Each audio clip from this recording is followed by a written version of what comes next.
പൊന്നോ? പൊന്നിനല്ല, മുത്തുലക്ഷ്മിക്ക് വല്ല കത്തും ഉണ്ടോന്നാ ചോദിച്ചത്.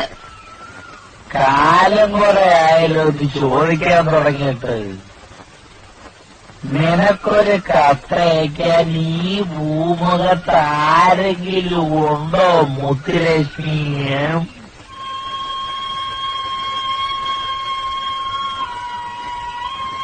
ആരുമില്ലാത്തവരെ പരിഹസിക്കാതെ അല്ല, ഒരു കത്ത് കിട്ടാനുള്ള ആഗ്രഹം കൊണ്ട് ചോദിച്ചതാ.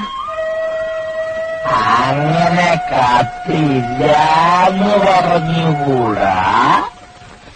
എന്റെ മുത്തിന് ഒരു കത്തുണ്ട്. ഞാനിതെഴുതി വേറെ മാറ്റി വച്ചിരിക്കുക. പിന്നെ കൈക്കൊരു വിറയലുള്ളത് കൊണ്ട് ഇന്നാവട്ടെ നാളെ ആവട്ടെ എന്ന് കരുതി ഇത്രയും ദിവസം ഒളിപ്പിച്ചു വെച്ചു.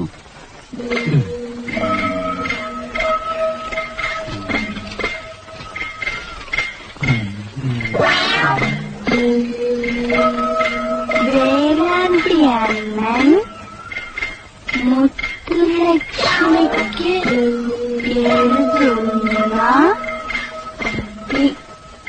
ഇംഗിതക്കത്ത്. ഇംഗിതമോ? അതെന്താ അണ്ണ ഇംഗിതമെന്ന് പറഞ്ഞു? ഇംഗിതമെന്ന് പറഞ്ഞ പിന്നെ പറഞ്ഞ ഇംഗിതമെന്ന് പറഞ്ഞ ഇഷ്ടമ. മുത്തുലക്ഷ്മി കത്ത് വായിക്ക്. ഉറക്കമില്ലാത്ത രാത്രികളിൽ നിന്റെ മോഹനരൂപം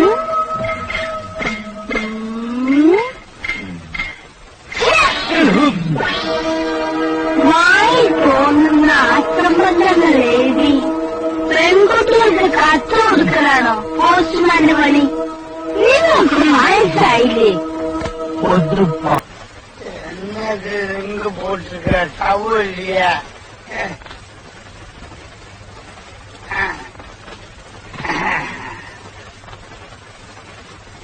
அப்பவே நான் உங்கள்கிட்ட சொல்றியா, இவன் பாஸ் ஆகும். ஏன் இவன் ஏன் புள்ளையாச்சு? உங்க புள்ளையாச்சு, அதனாலதான் எனக்கு பயமா இருந்தது. இங்க பாருடி, இவனை ஞானருக்கு கோடிபதியாகும். കോടിപതിയോ? അതടി, ഇവനെ ഞാൻ കോടി ബിസിനസ്സിലേക്ക് ഇറക്കും. കൃഷ്ണന്റെ കോഴിക്കച്ചവടത്തിൽ നടക്കുകയാണോ?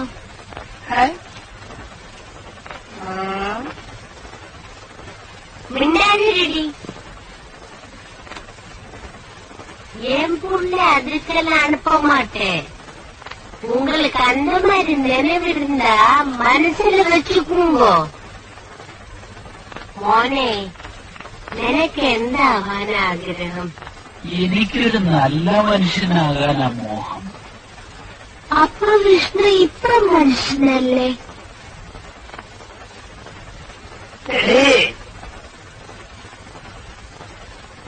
നിന്നോട് ഇവിടെ ആരൊരു അഭിപ്രായം ചോദിച്ചില്ല.